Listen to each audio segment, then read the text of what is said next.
민수기 26장부터 끝장 36장은 모압 평지에 도착한 출애굽 2세대의 가나안 정복을 위한 준비에 대한 기록이 됩니다.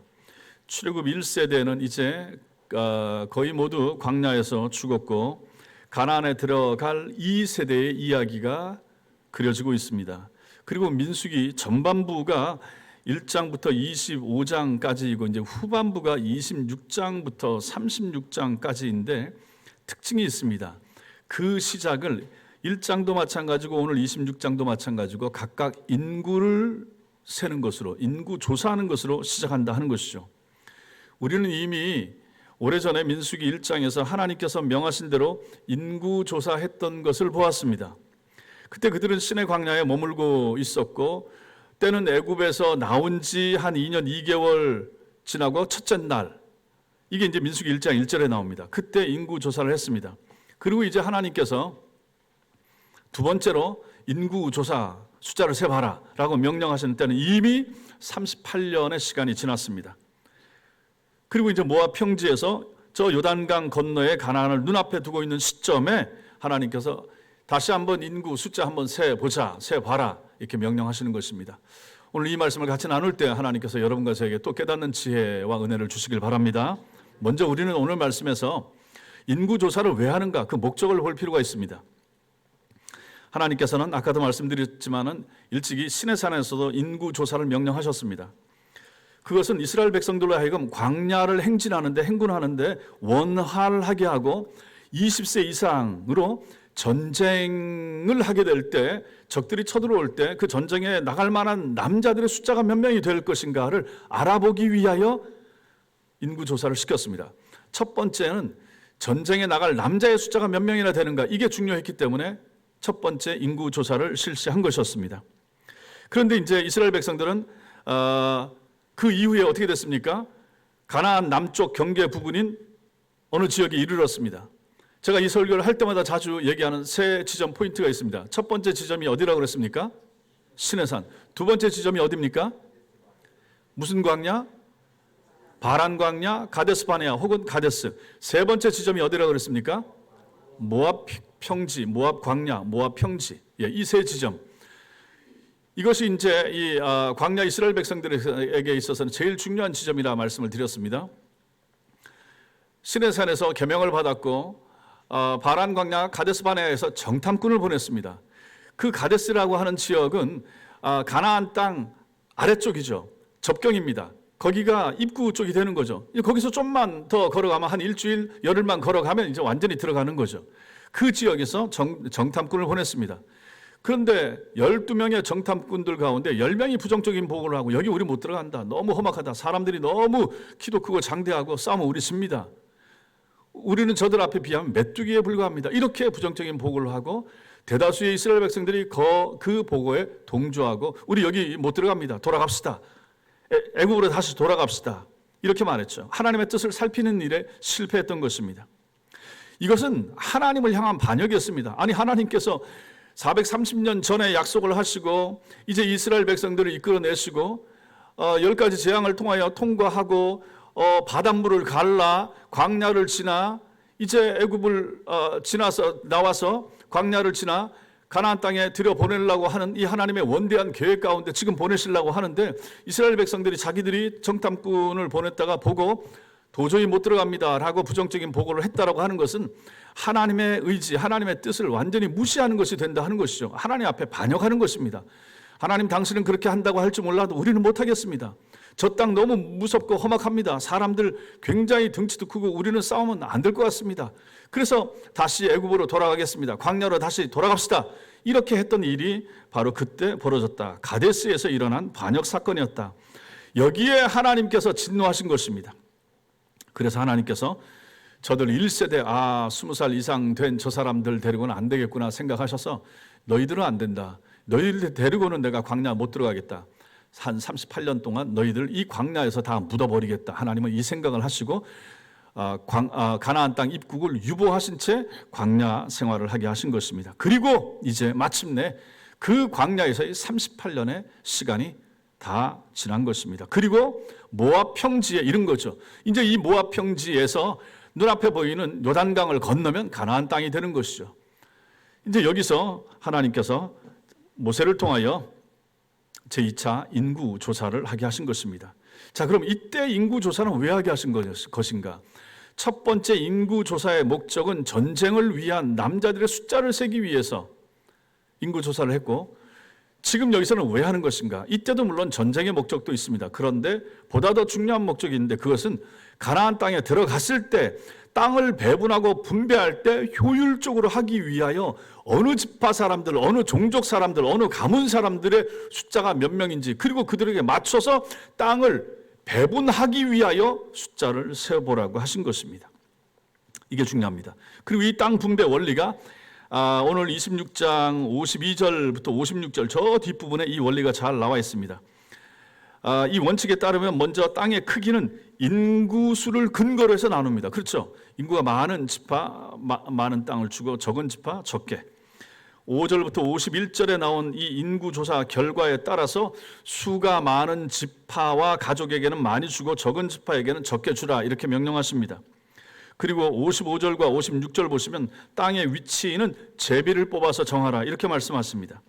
제비 뽑기는 특별 계시의 방편 중에 하나로서 특히 구약시대의 하나님의 뜻을 분별하는 방편이었습니다.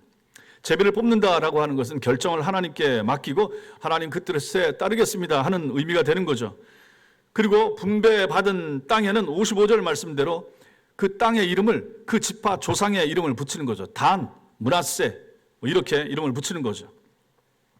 그것은 가나안 땅은 하나님이 주신 것이라 하는 것을 알게 하기 위함이고, 하나님이 가나안 땅을 주신 것은 이미 자기들의 조상 때부터 약속하신 것이고 그 약속을 하나님은 이루어 주셨습니다라고 하는 것을 되새기기 위하여 땅의 조상의 이름을 12조상의 이름을 붙이게 한 것이죠.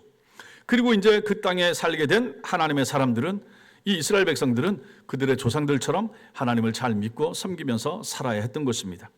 두 번째로, 자, 인구조사를 이렇게 이 목적을 가지고 인구조사를 하게 합니다. 그 내용이 이제 5절부터 51절까지 나오는 거죠. 자, 이렇게 인구조사를 해봤더니 특징이 있습니다. 특징이 몇 가지 있습니다. 첫 번째 특징은 전체적인 숫자가 크게 차이가 없더라 하는 것입니다. 첫 번째 인구조사에서 이스라엘은 민수기 1장 46절에 보면 인구의 전체 숫자가 60만 3,550명이었습니다. 여기는 이제 남자, 20살 이상 남자 숫자만 이런 거죠. 그럼 여기다가 여자와 아이들까지 다 포함하면 성경학자들은 한 200만 명 정도 됐을 것이라 이렇게 얘기하는 거죠. 그럼 이 인구가 얼마나 많습니까? 시흥시 인구가 한 57만 명, 외국인까지 다 합쳐서 이렇게 된다고 하는데 이 당시 남자들 인구만 해도 60만 명이 넘었다 하는 것이죠. 그럼 굉장히 많은 숫자였던 것이죠. 그런데 이제 26장 51절 보십시오. 26장 51절 같이 읽겠습니다. 시작. 이스라엘 자손에 계수된 자가 60만 1730명이었더라. 이제 한 38년 만에 두 번째 인구 조사를 했더니 이 숫자가 나옵니다. 1820명이 줄었습니다. 그런데 이건 사실 큰 의미는 없죠. 전체 한 200만 명 인구 가운데 이 정도 줄었으니까 남자 인구 1820명 준 거 크게 준 거 아니에요. 거의 비슷하다 볼 수가 있습니다. 이것은 광야 40년 세월 동안에 이스라엘 백성들이 얼마나 우리가 아는 대로 지금까지 민수기 봐왔던 것처럼 얼마나 반역했습니까? 얼마나 배반했습니까? 하나님 앞에 징계를 얼마나 많이 받았습니까? 그리고 나서 그것 때문에 얼마나 많이 죽었습니까? 여러 가지 전염병과 연병으로 인해서 죽고 땅이 갈라서져 죽고 뭐 이것저것 죽었습니다. 그런데도 불구하고 사람들의 남자들의 숫자가 크게 차이가 없더라 하는 것이죠. 이것은 무엇인가? 하나님의 은혜입니다. 그 긴 시간 이스라엘 백성들이 그렇게 반역하고 패역했음에도 불구하고 하나님께서 순간순간 이스라엘 백성들의 죄 때문에 내가 너희를 다 전멸하겠다 이렇게 말씀하실 때도 있었지만, 그렇다고 해서 하나님이 정말로 다 싹 죽이거나 이렇게 하진 않았죠. 또 모세가 엎드리고 하나님 앞에 용서해 주세요 하면 하나님이 또 용서해 주시고 살려주시고 고쳐주셨죠. 그랬더니 결국은 그렇게 40년 광야를 지나면서 패역하고 하나님을 대적하고 반역했음에도 불구하고 숫자가 여전히 그 당시 숫자하고 크게 달라지지 않았다 하는 것입니다. 하나님의 은혜고 하나님의 놀라운 사랑이고 하나님의 은총이었다 하는 것을 우리는 여기서 보게 되는 것입니다. 그럼 두 번째, 이 인구조사 결과 특징이 무엇입니까? 시므온 지파의 숫자가 크게 줄었다 하는 것입니다. 시므온 지파의 숫자는 첫 번째 인구조사할 때 20살 이상 남자의 숫자가 59,300명이었습니다. 근데 여기서는 보니까 22,200명입니다. 크게 감소했습니다. 다른 지파들의 숫자 증감은 므낫세 지파를 제외하고는 크게 차이가 없습니다. 므낫세 지파는 32,200명에서 52,500명으로 증가했는데 이 이유는 정확히 알 수가 없습니다. 이건 모릅니다. 그런데 시므온 지파가 감소했다. 이 시므온 지파가 크게 준 것에 대해서는 우리가 추정을 해볼 수가 있습니다. 두 번째 인구조사 명령이 주어진 것은 연병 후에 주어졌다 이렇게 말하고 있습니다. 이것은 이 연병은 무슨 일인가? 바로 민수기 25장에 있었던 일입니다. 바알부올 사건으로 인해서 24,000명이 연병으로 죽었다. 이게 민수기 25장 9절에 나옵니다. 이 연병이 지난 다음에 그 모압 평지에서 숫자를 셌는데 거의 다 비슷한데 여기만 이 시므온 지파만 크게 줄었다. 왜 이랬을까? 그럼 여기에 뭔가 문제가 있는 거죠. 이 사건을 우리가 주일 오전에 보았습니다. 시므온 지파 지도자 아들인 시므리가 하나님의 진노로 인해서 연병이 돌고 있는 와중에 미디안 여자 하나를 데리고 들어왔죠. 고스비라고 데리고 들어와서 장막에 들어가서 동침하는데 대제사장 엘르아살의 아들 비느하스가 그들을 창으로 둘을 꿰어 죽이는 일이 있었죠. 그랬을 때 연병이 멈췄다. 그때 연병 때 죽은 사람이 24,000명이라. 이렇게 보면 그럼 이 일에 동조했던 사람들 중에 많은 숫자가 시므온 지파 사람들이었을 것이라 우리는 이렇게 추측을 하는 거죠. 그래서 이들의 숫자가 줄었다 이렇게 봐야 됩니다. 세 번째, 인구조사 특징이 무엇인가? 9절과 11절 말씀 26장 오늘 26장 9절부터 11절까지 우리 같이 한번 읽어보겠습니다. 시작. 엘리압의 아들은 느무엘과 다단과 아비람이라. 이 다단과 아비람은 회중 가운데서 부름을 받은 자들이니 고라의 무리에 들어가서 모세와 아론을 거슬러 여호와께 반역할 때에 땅이 그 입을 벌려서 그 무리와 고라를 삼킴에 그들이 죽었고 당시에 불이 250명을 삼켜 징표가 되게 하였으나 고라의 아들들은 죽지 아니하였더라. 이것은 르우벤 지파에 대한 항목에서 르우벤 지파에 속한 다단과 아비람이 레위 지파 고라의 반역과 함께 했다, 동참했다 하는 부분을 언급하는 것입니다. 이때 다단과 아비람의 가족들이 어떻게 됐는가? 같이 죽은 거죠. 온 가족들이 같이 몰살을 당한 것입니다. 특별히 다단과 아비람은 그때 그들의 처자들과 유아들과 함께 나와서 자기 장막문에 서 있었다. 이렇게 땅이 기록하고 있었고 그때 땅이 입을 열어 그들을 모두 삼켰다. 이 내용이 민수기 16장 27절, 30절 거기에 나와 있습니다. 우리가 이미 앞에서 보았습니다. 그러니까 고라의 무리들이 반역을 할 때 몇몇 지도자들과 함께 250명 그들이 대적을 하고 할 때 거기 서 있었고 그때 하나님께서 진노하시면서 땅이 입을 열어서 즉 지진 때문에 죽을 때 여기 요 사람들 다단과 아비람 그리고 그 가족들이 같이 빠져 죽었고 250명은 성막에서 나온 불이 태워 죽였다 하는 것을 우리가 보았습니다. 그런데 중요한 거 11절에 우리가 읽은 것처럼 고라의 아들들은 죽지 않았다라는 것입니다.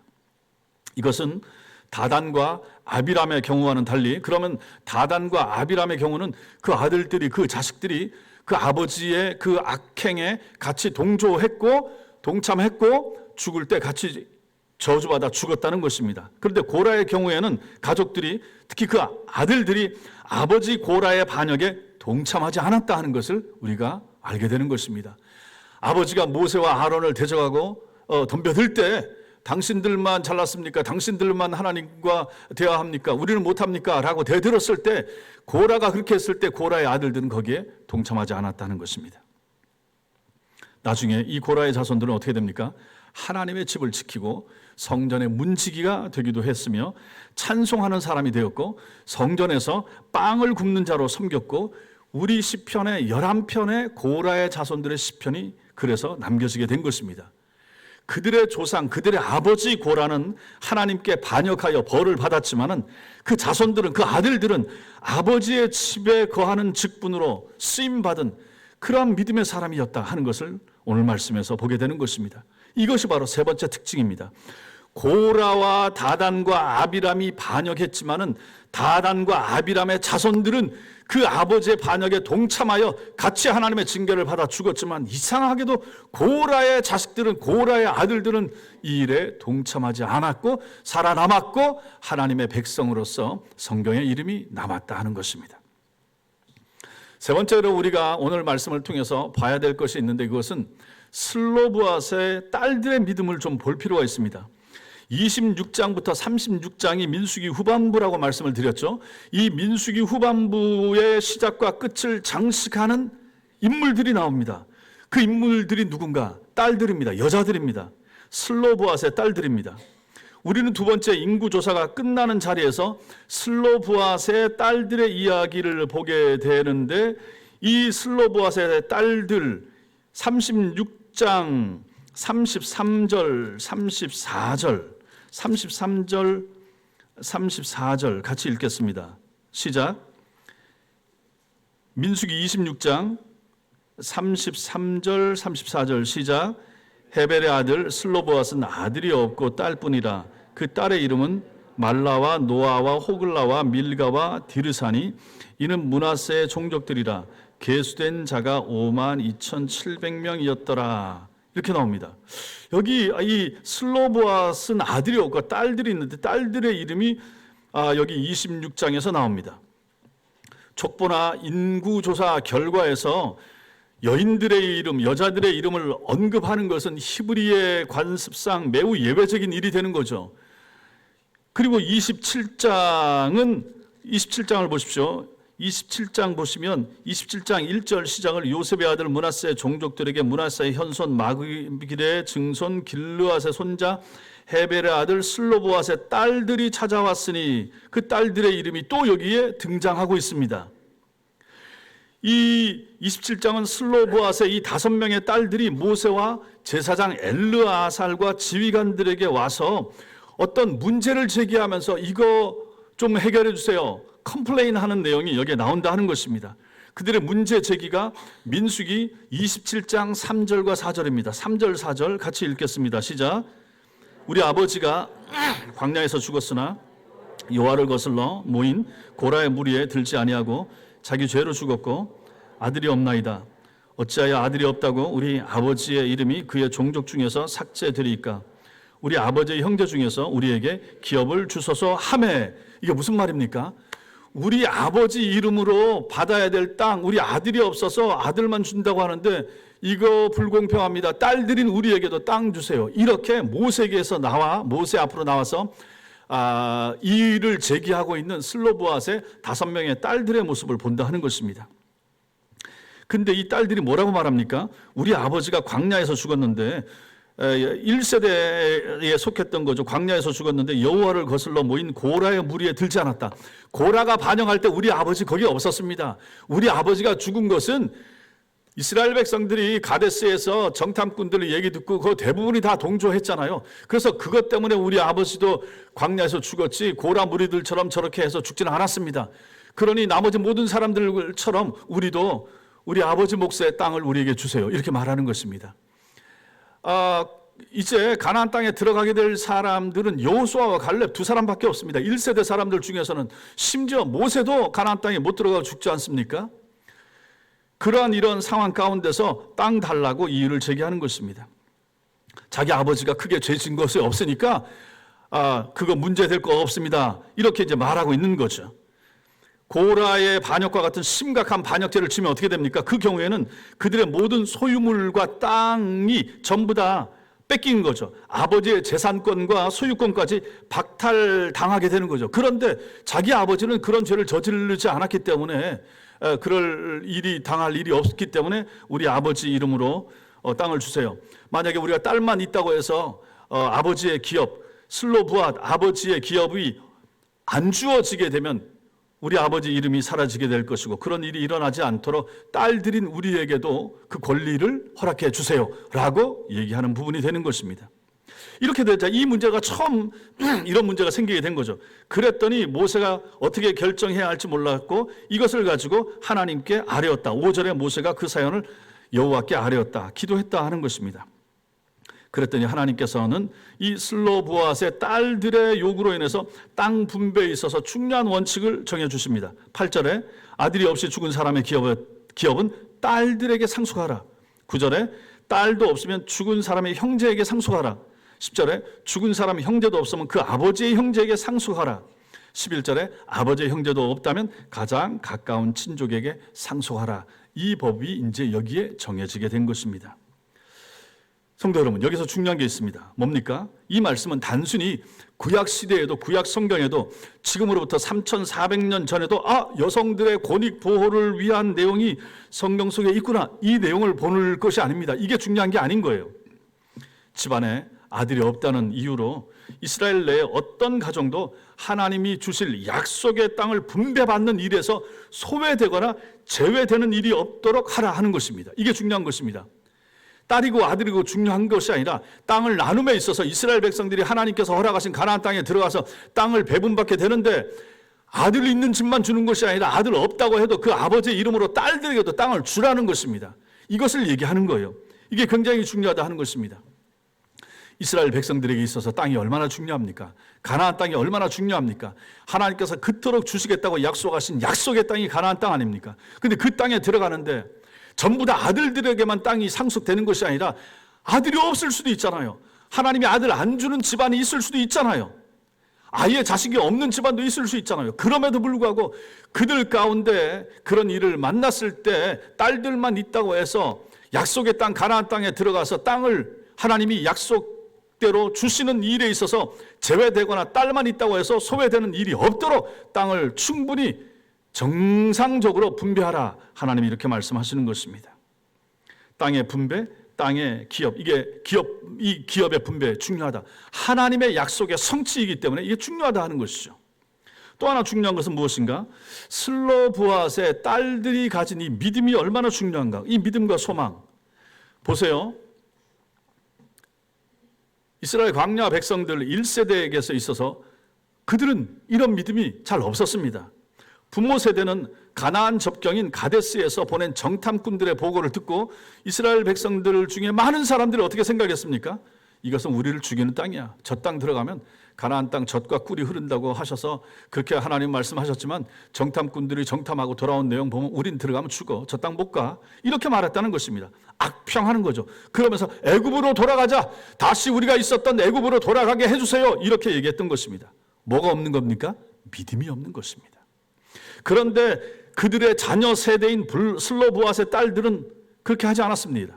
슬로보앗 이 사람 딸, 이 사람은 1세대 아닙니까? 이 사람도 결국은 이 많은 이스라엘 백성들이 정탐꾼들의 10명의 정탐꾼의 부정적인 보고를 할 때 이 아버지 슬로보앗도 거기에 동참했다는 것입니다. 여호수아와 갈렙 빼놓고 전부 다 거기 동참한 사람들 아닙니까? 그러니 슬로보앗도 거기에 죽는 거예요. 아버지 슬로보앗도 믿음이 없었던 거예요. 그런데 이 딸들을 보시라 하는 것입니다. 딸들은 지금 뭐라고 말합니까? 그 땅 우리 것입니다. 우리는 우리 몫을 주세요. 우리 아버지 이름으로 된 몫을 주세요. 이렇게 말하고 있다는 것입니다. 이것은 그 여자들의 그 딸들의 탐욕이 아니라 그들의 믿음을 보여주는 것입니다. 성도 여러분 생각해 보세요. 아니 그 땅이 지금 내 앞에 있습니까? 땅을 분배하고 있습니까? 아니에요. 모압 평지에 있어요. 지금 여기서 요단강을 건너야 돼요. 여리고성 돌고 전투해야 돼요. 그리고 그 땅 들어가서 이제 계속해서 전투하면서 뺏고 뺏어야 얻어지는 땅이란 말입니다. 무주공산이 아니에요. 아무도 없는 땅만 있는데 이제 나눕시다. 그런데 우리 아버지 땅 주세요. 이 얘기를 하는 것이 아니라는 얘기입니다. 앞으로 얼마나 더 시간이 걸릴지 모르고 전쟁해야 되고 애를 써야 되고 힘을 써야 되고 그래서 얻게 될 그 땅에 대한 믿음과 소망이 이 여자아이들 5명에게 있더라 하는 것입니다.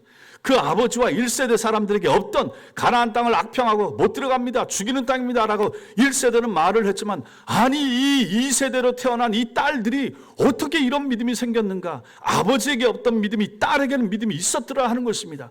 그 땅 우리에게 주세요. 예, 언제 얻게 될지 모르겠지만 들어가면 아버지의 이름으로 우리 딸들에게 그 땅을 기업으로 주십시오라고 당당하게 요구하는 이 5명의 딸들의 믿음과 소망을 보시라 하는 것입니다.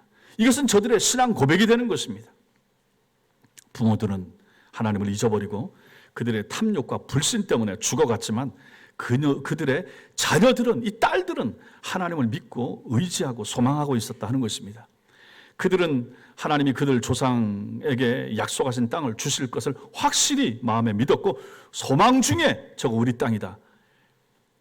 모세 선생님, 그 땅 꼭 주세요. 소망 중에 장래의 은혜를 바라고 있었던 것입니다. 성도 여러분, 이런 믿음이 얼마나 중요합니까? 이런 믿음이 얼마나 중요합니까? 여러분과 제가 가나안 땅 봤습니까? 들어가 본 사람 있습니까? 없어요. 그런데 우리는 성경을 통해서 그 땅을 보고 오늘도 그 나라 가겠다라는 마음을 가지고 믿음 생활, 신앙의 여정을 하는 사람들입니다. 그 마음과 그 소망 가지고 오늘 하나님 앞에 나와서 예배하고 있지 않습니까?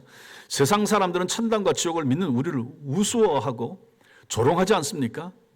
그런데도 불구하고 우리는 그 믿음 가지고 살겠다고 오늘 하나님 앞에 나와서 이 성경 읽으면서 이 신앙을 가지겠다고 더 큰 믿음 달라고 기도하면서 살아가는 하나님의 사람들 아니겠습니까? 여러분과 저에게도 이런 믿음이 있어야 되지 않겠습니까? 우리 자녀들에게도 이런 믿음을 유산으로 남겨줘야 되지 않겠습니까? 우리 딸들과 아들들에게 이런 믿음이 필요하지 않겠습니까? 우리 교회 청년들에게, 우리 교회 주일학생들에게, 우리 교회 중고등학생들에게 이런 믿음이 필요하지 않겠습니까? 보고 믿습니까? 안 보고 믿어야 되지 않겠습니까? 말씀 따라 믿어야 되지 않겠습니까? 읽고 믿어야 되지 않겠습니까? 읽은 것이 우리 마음속에 믿음으로 새겨져야 되지 않겠습니까? 그래서 성경을 읽어야 되지 않겠습니까? 우리가 읽는 성경이 너무 귀중해서 그 말씀 한 절에 줄을 치면서 하나님 이 말씀대로 되게 해주세요. 이 말씀대로 살게 해주세요. 이런 믿음이 있어야 되지 않겠습니까? 성도 여러분, 우리가 성경을 왜 이렇게 귀중하게 여깁니까? 우리가 하나님을 볼 수 있습니까? 하나님 음성 들을 수 있습니까? 하나님이 우리 꿈에 나타나서 믿으라고 말씀하십니까? 우리가 앞날에 대하여, 취업이나 진로에 대하여, 결혼이나 배우자 문제에 대하여 하나님이 명확하게 우리 귀에 말씀을 누구에게 해주십니까? 그럼 우리는 어떻게 따라갑니까? 어떻게 믿어갑니까? 성경 보면서 기도하면서 엎드려서 시간 걸리더라도 하나님 앞에 우리의 마음을 토해 놓으면서 그렇게 신앙생활을 하고 믿어가는 사람들이 여러분과 저 아니겠습니까? 그럼 우리는 성경을 읽어야죠. 읽은 성경 가지고 엎드려서 하나님 앞에 기도해야 되지 않겠습니까? 그런 믿음이 우리에게 있어야 되지 않겠습니까? 그러한 믿음이 우리 자녀들에게 필요하지 않겠습니까? 이 험악한 시대에 눈으로 보는 것만 따라가고 검증되고 과학적으로 증명된 것만 믿으려고 하고 손에 잡히는 것만 가지고 내 것이라고 요구하는 이 시대에 보이지 않는 하나님 나라, 뜬구름 같은 천국, 이것을 믿는 우리들이 얼마나 웃기는 사람들입니까? 그런데 그런 웃긴 사람들을 성경은 우리에게 요구하더라 하는 것입니다. 이러한 믿음이 여러분과 저에게 있게 되기를 바랍니다. 하나님의 약속을 붙드는 가정과 부모와 자식들은 하나님의 축복을 반드시 받아 누린다는 사실을 믿으시기 바랍니다. 마지막으로 이 말씀 통해서 2가지 우리가 교훈을 받을 수 있습니다. 첫째로 하나님의 약속과 신실하심을 믿으라 하는 것입니다. 그 숱한 죄와 반역에도 불구하고 이스라엘 백성은 역사 속에서 없어지지 아니하였고 그 숫자도 크게 줄지 않았습니다. 가나안을 약속하신 하나님의 약속은 흔들리지 않았고 하나님의 신실하심은 이스라엘 백성들의 모든 죄악을 덮고도 남음이 있습니다. 이스라엘 백성들이 애굽에 나와서 경험한 광야 40년은 우리 인생과 매우 닮아 있습니다. 바라지 않는 일들, 예상치 못한 일들이 숱하게 벌어지는 인생을 우리가 살아가지만은 하나님 자녀들의 구원과 축복은 결코 그런 일들에 의하여 흔들리지 않는다는 것입니다. 믿으시기 바랍니다.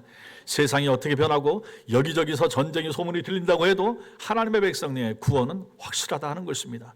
천당은 없어지지 않는다. 천당은 이 땅에 속한 부분이 영역이 아니기 때문에 그런 것입니다. 여러분과 저는 그거 보고 살아가는 사람들입니다. 돈이 있든 없든 기름값이 오르든 말든 세상이 어떻게 흉하게 돌아가든 정치가 두 쪽으로 쪼개지든 세 쪽으로 갈라지든 상관이 없습니다. 우리는 하나님의 나라에 속한 사람으로서 그 나라를 바라보고 살아가는 사람들입니다. 그래서 바울이 빌립보서 1장 6절에서 이렇게 표현합니다. 읽겠습니다. 시작. 너희 안에서 착한 일을 시작하신 이가 그리스도 예수의 날까지 이루실 줄을 우리는 확신하노라. 믿으시기 바랍니다. 너희 안에서 착한 일을 시작하신 그분 하나님께서 그리스도 예수의 날까지 이루실 줄을 우리가 확신한다. 착한 일이 무엇입니까? 여러분과 저를 구원하는 일입니다. 여러분과 저를 예수 믿게 하는 이 일을 누가 시작하셨습니까? 하나님이 시작하셨습니다. 예수께서 시작하셨습니다. 성령께서 우리 마음속에 믿음을 주시면서 시작하신 것입니다. 성령이 우리를 붙잡고 인도하신다. 언제까지? 우리가 세상을 떠날 때까지. 언제까지 하실 것인가? 예수님 재림할 때까지 믿으시기 바랍니다. 그리고 바울이 에베소 1장 18절에서도 이렇게 말하는 것을 우리가 보게 됩니다. 읽겠습니다. 시작. 너희 마음의 눈을 밝히사 그의 부르심의 소망이 무엇이며 성도 안에서 그 기업의 영광의 풍성함이 무엇이며 이것이 알게 되기를 원합니다. 하나님 아버지, 에베소 교회 교인들에게 이런 것을 하여 주옵소서라고 바울이 기도한 것입니다. 에베소 성도들의 마음의 눈을 밝혀주셔서 하나님의 부르심의 소망이 무엇인지 알게 해주세요. 성도 안에서, 에베소 성도들 안에서 그 얻게 된 기업의 영광의 풍성함, 하나님 나라가 얼마나 풍성한지, 하나님 나라가 얼마나 아름다운지 주여 에베소 교인들이 알게 해주세요 라고 기도한 것입니다. 이것은 우리에게도 마찬가지인 것입니다. 여러분과 저도 마찬가지 아니겠습니까? 우리의 눈이 밝아져야죠.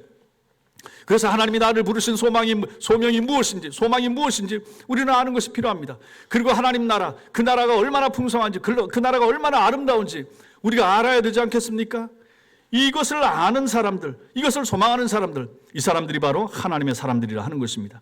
이 부분을 현대인의 성경은 그래서 이렇게 번역합니다. 여러분의 마음의 눈을 밝히셔서 부르심을 받은 여러분의 희망이 무엇이며 성도들이 하늘나라에서 받게 될 영광스러운 축복이 얼마나 풍성한가를 알게 해주세요. 이렇게 번역하는 것입니다. 예수를 잘 믿으면 천국으로 인도하시겠다는 하나님의 약속은 절대 변함이 없으며 그 하나님은 우리가 항상 의지해야 할 분이라는 사실 믿으시기 바랍니다. 두 번째로 우리는 오늘 말씀에서 그때나 지금이나 3400년 전 모세 시대나 오늘날이나 우리가 꼭 붙잡아야 할 것은 말씀밖에 없다는 사실을 배우게 됩니다. 하나님은 범죄한 이스라엘 백성들을 심판하셨습니다. 광야에서. 그런데도 불구하고 저들의 숫자는 1차 때나 2차 때나 크게 줄지 않았습니다. 이것이 바로 하나님의 지혜입니다. 심판은 심판대로 하시면서도 불구하고 그 심판을 통해서 하나님께서는 완벽한 세대가 교체되게 하신 것입니다. 광야 1세대는 여호수아와 갈렙을 제외하고는 모두 죽었습니다.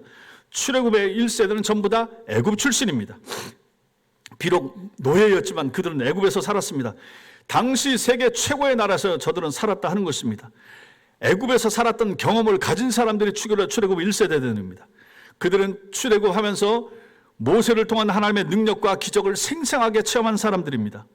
나일강이 피로 변하는 것도 보았고 개구리 재앙, 메뚜기 재앙, 파리 재앙, 우박 재앙 같은 것도 보았습니다. 애굽의 모든 장자들이 집집마다 곡을 하면서 죽어나가는 심판당하는 것을 보았습니다. 홍해가 갈라지는 것을 보았고 갈라진 바다 그 땅을 육지처럼 건너는 기적도 체험한 사람들입니다. 그들이 누굽니까? 1세대 사람들입니다. 그에 비하여 2세대 사람들은 누굽니까? 1세대만큼의 영광과 능력을 경험하지 못한 사람들입니다.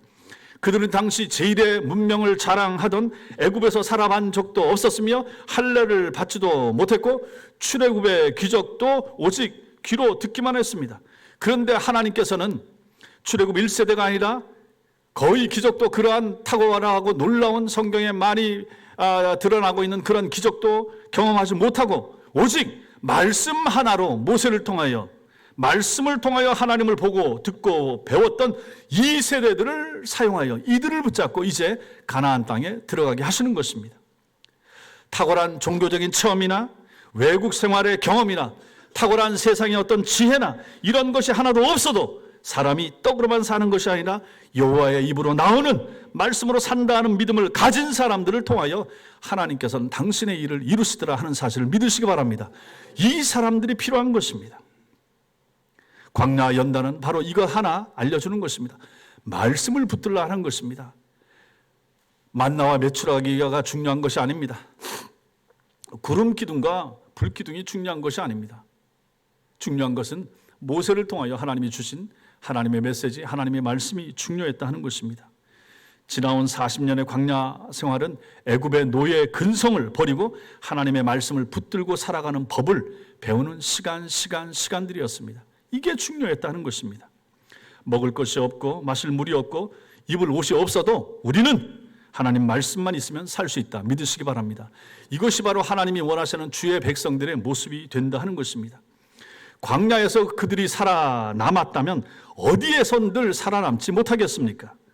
지금 인구조사를 통해서 확인되고 있는 이 출애굽 2세대는 그 믿음으로 약속의 땅으로 들어가야만 했던 것입니다. 그러니 성도 여러분, 이걸 한번 보십시오. 이 2세대 사람들은 말씀을 붙잡았다, 믿음을 붙잡았다, 하나님의 약속을 붙잡았다 하는 것입니다. 그럼 여러분과 저는 무엇을 붙잡아야 하겠습니까? 우리가 돈을 붙잡아야 살겠습니까? 주를 붙잡아야 살겠습니까? 명예를 추구해야 그것이 우리를 영화롭게 만들어 주겠습니까?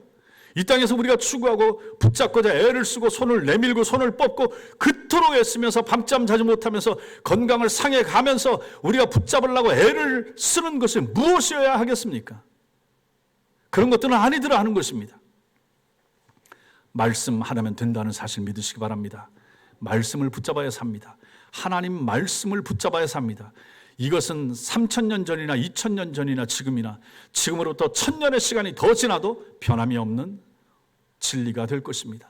말씀 붙드는 하나님의 사람들이 되시기 바랍니다.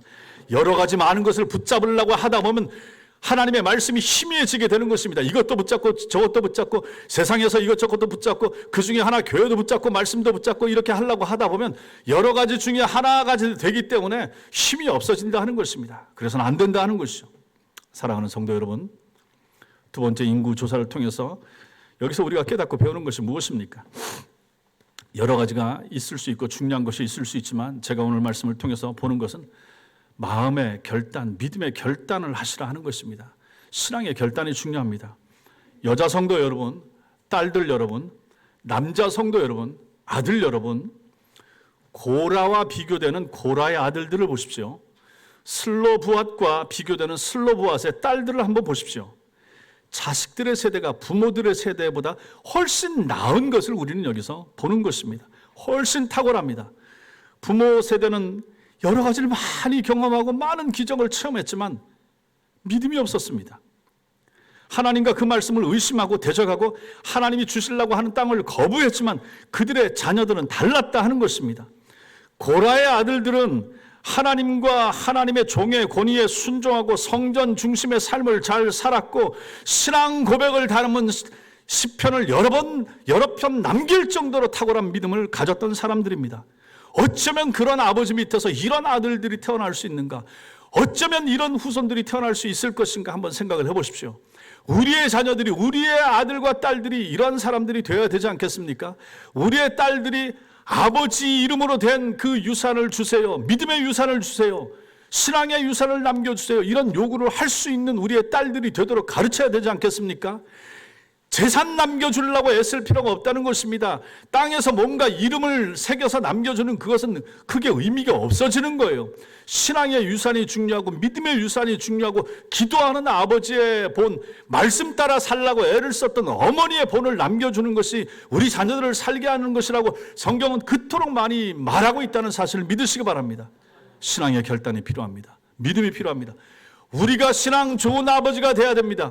우리가 믿음이 좋은 어머니가 될 수 있어야 되는 것입니다. 그리고 우리가 신앙의 삶을 살겠다고 작정하고 결단하는 딸들과 아들들이 될 수 있어야 되는 것입니다. 이런 사람들을 하나님이 붙잡고 하나님의 일을 하는 것이고 이런 사람들을 하나님께서는 가나안 땅에 영적인 하나님 나라에 천국에 보내주신다는 사실을 믿으시기 바랍니다. 이러한 믿음과 결단이 여러분과 저에게 있기를 주님의 이름으로 축원합니다. 기도하겠습니다.